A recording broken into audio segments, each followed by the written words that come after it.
wa barakaatu. Monsieur le maire ñoo ngi lay nuyu di nuyu sa adjoint yi nga xamante ni ñoom lañ fi fekk di nuyu sa cabinet bi di nuyu ñi nga xamante ni def nañ déplacement bi yépp ñëw tey pour fekke jotaay bi. Monsieur le maire comme ni ko suñu initiateur projet bi waxee di INA tey dañu fi ñëw premièrement pour sargal la féliciter la encourager la ci lii nga xamante ni yaa ngi ko sumb di ko def depuis corona bi commencé ba tey xaaroo kenn ci démarrer sa ay activités contre lii nga xamante ni moo fi xew muy pandémie bi parce que bi mu commencé ba tey yaa ngi commencé di def yóbbu nga ci daara yi ndimbal ndax yow doomu Tiwaawan nga xam nga xel ñi ko soxla ak moment yiñ ko gën a soxla xaaroo kenn démarrer pour nga fekk ko ci yóbbu nga ci daara yi ndimbal yóbbu ci hôpital yi yóbbu ci service déconcentré yi nga xamante ni ñoo nekk fii dans le département nit ñëpp teg ci bët loolu yamoo ci ñu xuus ba ci kanam nga xam ni kat dëgg la cet gi ci la bokk parce que gel ak yi nga xamante ni savon ak kii dafa bokk ci mesure de barrière yi nga xamante ni dañ ko wax pour yi nga xamante ni day réduire ni suñu camarade moo ko jël di suñu frère muy Thierina mi taw moo jël initiative ni ñun ñi nga xamante ni mooy collectif bi nga xamante ni dañu nekk ay sympathisants du maire waruñu nekk en reste mu doon ñaan ku nekk li nga am ci sa doole ñu dajale ko ñëw indil la ko tey bi ñu defee suñu ay cotisation nag mu nekk ci montant bi mu wax di 550 000 wax na ko léegi Jibi Ndiaye répété na ko léegi ñu xeeb ko lool ndax ñun bu ñu sañoon loo sumb ñu fës ci loolu buñ ci gënul fës parce que fi ñu toll ci yow la ak li nga ñu ji ak li nga ñu wan mais nag daanu dajul suuf ma répété waat ko mais daal lu ñu kontaan a ñëw tey ba lu ko pour jox la ko di wax ni nag bañ la dalee bëgg a saagal monsieur le maire yàgg na waaye toujours ci sa ñàkk a def politique bi rek laa koy tuddee parce que buñ ne dañuy organiser sargal Diagne Sy Mbengue ndax wutal na jeunes yu bari liggéey fii ci Tivaouane moo xam maire la moo xam ci IPRES la moo xam feneen ak feneen toujours da ngay décliner loolu da nga naan déedéet parce que dama ko def ndax yàlla moo tax dama ko def parce que sama ay frère ngeen kon monsieur le maire somme bi nga xamante ni tey ñëw nañ jàpp ko ci corona bii di ñaan yàlla mu yamale ko fi aussi ba ñu dox suñu yeneeni activité comme ni ko Thierina waxee ñoo ngi la koy jox symboliquement di ñaan yàlla aussi suñu yeneen jotaay doon yeneen monsieur le maire di la wax ni nag cotisation yi du waa IPRES du waa mairie kese caisse de sécurité sociale du waa SDE ndax yow fu nekk yaa ngi fay xalaat foo xalaat rek ni jeune war na faa mën a liggéey te am na compétence yi encore une fois nga def ko fa kon ñoo ngi lay sant di la gërëm di gërëm ñëpp ñi nga xamante ni teew na fi. asalaamaaleykum mbooloo mi maa ngi nuyu képp ku fi teew ci turam ak santam di baalu àq ñëpp di baal àq ñëpp ci weeru koor bu tedd bi di ñaan yàlla lépp luñ ci jaamu yàlla yàlla na ko yàlla nangu te it yàlla bu mu doon suñu mujjanteelu koor kàddu yi ma yëkkati nag kàddu mbégte la rek. jëmale ko ci ñi nga xamante ni tey jii ñoom ñi nga xamante ni monsieur le maire dafa am lu mu leen defal maanaam da leen a wutal liggéey boobu mu leen wutal ñoom ñu jàpp ni am na lu leen war seen diggante ak monsieur le maire waaye daf may tuuti di ngeen def daf ma delloo tuuti école parce que ci formation bi ma xaw a def dafa am lu ñu tuddee les modèles d'intervention mu am ñetti modèle d'intervention benn bi di modèle d'intervention à buts sociaux beneen bi di modèle d'intervention à but de réadaptation beneen bi di modèle d'intervention de réciprocité tey jii nag yéen modèle boobu moom ngeen andi maanaam dafa am lu leen boole. ngeen jàpp ni am na lu ñu tënk am na buum bu ñu bokk buum googu nañ ko dëgëral ba du dagg alors c'est ce que vous avez fait Thierina vous vous êtes dit que ñun am na lu ñu maire defal, donc on a un dénominateur commun. Et ce dénominateur commun, c'est le travail que le maire vous a retrouvé. ngeen jàpp ni donc war ngeen koo delloo njukkal muy nag acte de citoyenneté bu rëy ak loyal c'est-à-dire loyal envers la personne. Parce que nit li sëñ Mansour daan wax dañ koy wax parce que doomi Tiwaawan lañu ñu defal la teraanga nga ni dama ko yeyoo ba tax sax nga fàtte kala ko defal loolu bëri na ci suñu jamono ji mais yow loolu yéen dalu leen te ñu ngi leen ci remercier ñu ngi leen ci encourager damay jàpp ni nag ce que vous avez fait aujourd'hui ce n'est que le début du commencement. L'avenir est devant nous. Il y a beaucoup de choses qui nous attendent devant nous et monsieur le maire dina leen soxla te wan ngeen ni ko monsieur le maire balaa nga ñoo soxla ñi ngi ci sa wet kon damay woo ku mel ni monsieur Ibrahima Ndiaye Sakho ni ko na jege bu baax a baax la jeunesse bi nga xamante ni am nañu ay idée am nañu gis-gis ci ni ñuy accompagner ak ni ñuy jàppale maire parce que yow aussi am na lu la maire sas te toujours ma wax la ko mooy que ñu redynamiser en tout cas les troupes te incha allah je suis sûr que boo lëkkaloo ak cette jeunesse là am na ci yu bëri yoo xamante ni mën nañ ci ànd doxandoo ko te incha allah ndam rek leen si am en tout cas ñi ngi sant yàlla ba man mii sax tey ji damaa waroon a bokk ci ñi nga xam ne sax dañoo war a cotiser oui parce que bu fekkee dañ ni ku nekk lu la maire de la defal da ngaa war a jàpp man mii maa ca war a jiitu ndax bunki li nga laa ne woon oui j'étais là-bas comme chef de service départemental de l'action sociale si je suis là aujourd'hui c'est grâce au maire parce que moo ni ma maas dama lay affecté indi la tuyaat kon defal na ma lu rëy ki la jëlee ful ca àll bu xonk ba indi la ci sa wetu njaboot mais mënoo koo fay kon man maa ngi waroon a njëkk sa jiitu ci cotisation te dinaa ko dabe da ngeen a arrêté da fi may bëgg a cotiser fi may bëgg a cotiser ma xool ne que date bi c'était le 5 mai donc je ne pouvais plus ma ne mais je vais rectifier mais en tout cas monsieur le maire encore une fois merci je pense que ku la remercier rek parce que da laa war a remercier en tout cas ñun de ñi nga xamante ni ñi ngi ci sa wet di ànd ak yow di liggéey amuñu kees say dox fenn ci dëkk bi te mënoon nañoo tey jii bu ñuy génn di jaar ci couloir wala am fu ñu jaar parce que bañ a tase ak population bi mais man day et je sais que c'est tout le monde amul kenn kuy jaar fenn di hésiter wala ñu interpeller le sur la mairie te doo am loo ci wax loolu nag c'est parce que sa clairvoyance la sa management la ak sa yaatal li nekk mairie tey bërki dem ma xoolee mairie li fi nekk ci ay employés j'ai vu 86 employés 86 amu fi woon liste bi c'était à 25 27 tey ji on est à 86 te loolu lépp yow la te loolu lépp doomi Tivaouane nga ko defal demoo jëli ay ñu dëkk Ziguinchor wala ñu dëkk Diédhiou pardon wala ñu dëkk feneen mais ay doomu Tivaouane nga jël indi leen dugal leen fii ñuy liggéey ci dëkk bi donc encore une fois yaa ngi toujours di jàppale la jeunesse tivaouanaise ak les doomi Tivaouane te tey jii mi ngi suñu kanam parce que il faut ñu présenter monsieur le maire ce que vous avez fait te dinañ ko présenter écrit bind ko noir sur blanc porter ko partout foo xamante ni dina fa yegg te su boobaa ñu xam ni monsieur le maire vous avez vraiment encore beaucoup fait pour la population de Tivaouane vous avez beaucoup fait pour les habitants de Tivaouane te nag loolu day dellu si ci ñun ñu lay remercier ci di ko jaarale si ñun te loolu su amee parce que ci sa liggéey la kon vraiment encore une fois Thierina ñu ngi leen di remercier di leen féliciter di leen encourager di leen war ni daal yoon baa ngi nii en tout cas ñun aussi nous serons toujours à vos côtés pour vous accompagner ci lépp loo xamante ni dafay jëmale maire ci kanam da koy jàppale ci dans sa mission je vous remercie. dama am mbégte bu rëy a rëy ndax bu fekkente ni ay nit da ngeen a nekk yàlla dogal am lu mu jaarale seen loxo mu dem si ñoom tey jii ñu toll ci lu mu néew ni ko Thierina waxee téeméeri jeunes yoo xam ni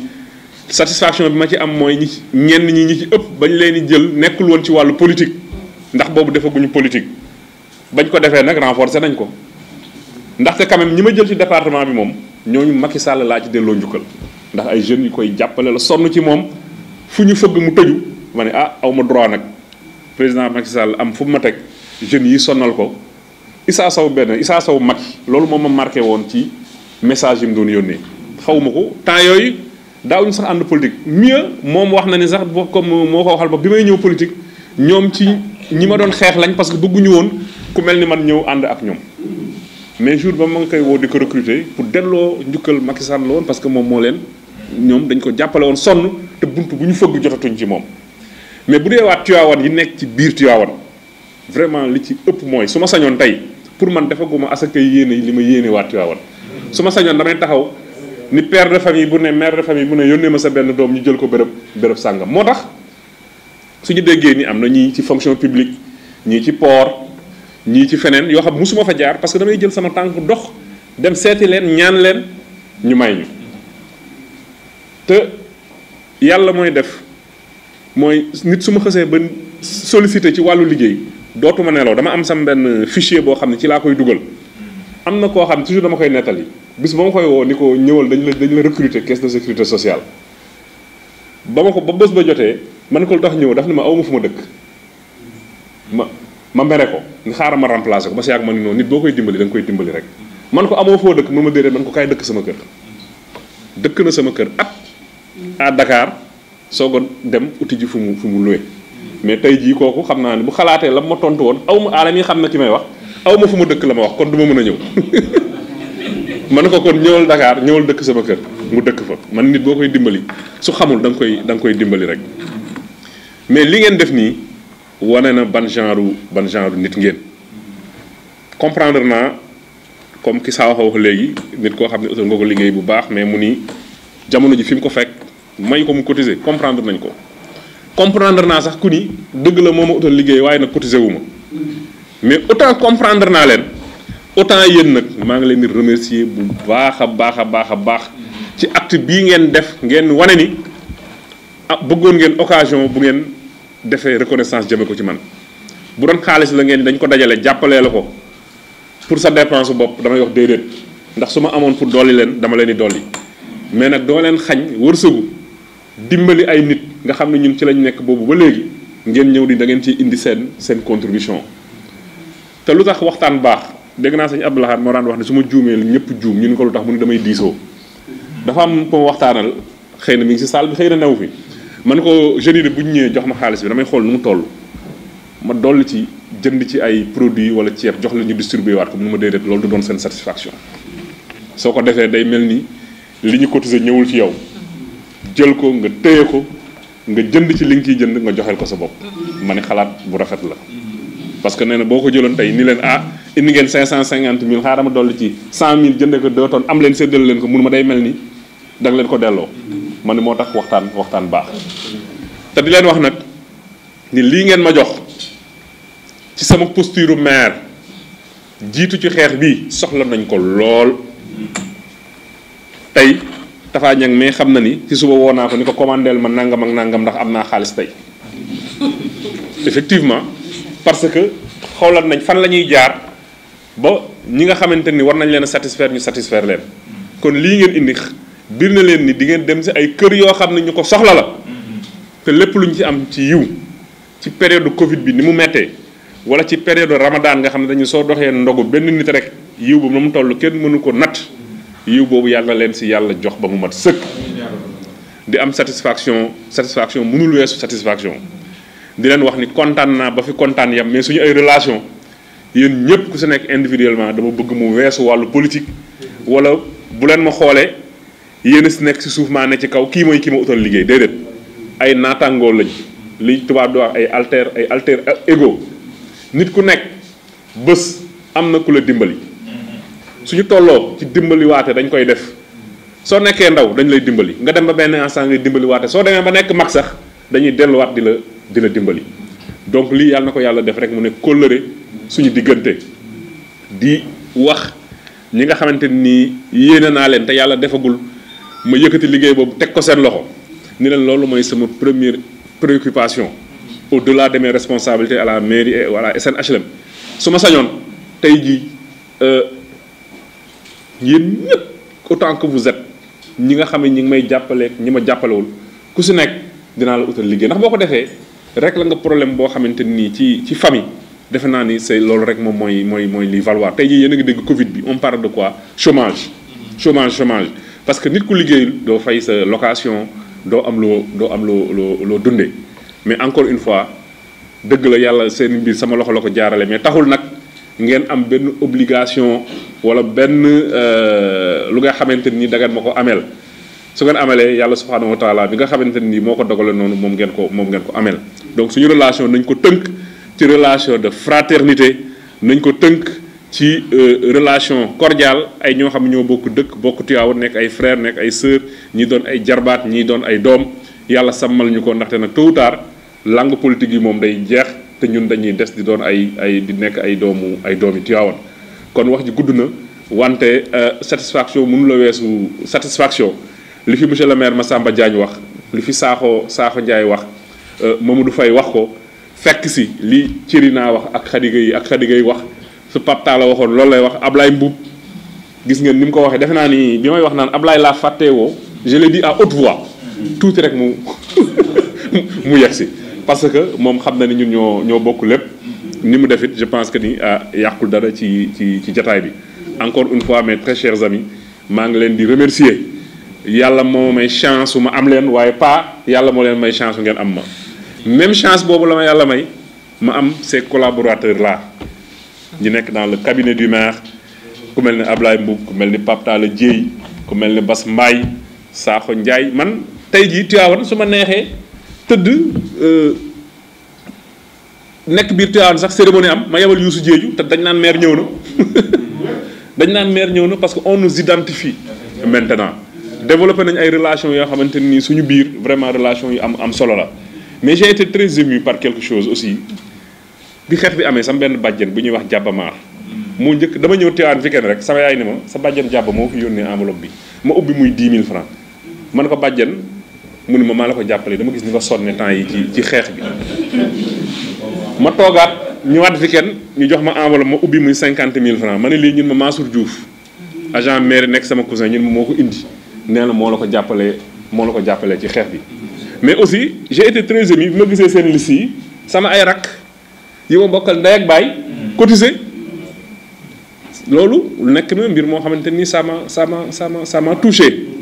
vraiment sacrifice bi ngeen def xam naa ko ku nekk ci yéen xam naa kan mooy kan ku nekk ci yéen xam naa suñu relation naka la ko définir loolu nag yàlla nañu ko yàlla sàmmal mu nekk njariñ ci yéen nekk njariñ ci man daxwaahum fiha subhanaka allahumma wa dahiyatuhum fiha salaam wa axiru daxwaahum an alhamdulillahi rabbil alamin ma remercier également les communicateurs Ndiaw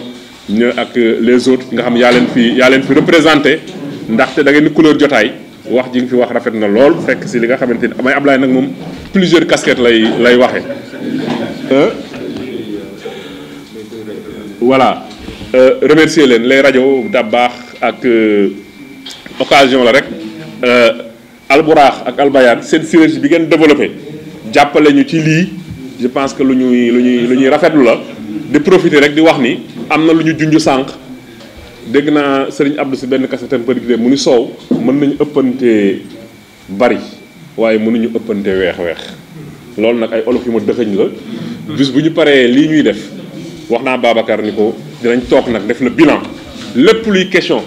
lu waaye war a poser ñu poser ko si mais ni may rafetlu rek mooy la ma digle woon ni leen man 1000 sacs yi ci biir salle bi même maire su ma ñëwee ni ñaar laay jël bañ leen donc li wóor te wër mooy muy premier ba dernier sac benn doomu Tivaouane mooy ñëw jël si ko yóbbu ko këram du ko yóbbu kër maire du ko yóbbu feneen kon loolu ñu ngi ciy sant yàlla bis bu jotee dinañ ci def bilan waa Tivaouane xam li ñu indi woon lan la fan lañ ko jëlee mais bilan bi dootul nekk ci nag léegi rek 1000 familles ndaxte ñoom seen lii lu mu tuuti dina doon 2 tonnes de riz muy yeneen 40 familles léegi dootuñu wax 1000 familles mais 1040 familles grâce aux sympathisants je vous en remercie vivement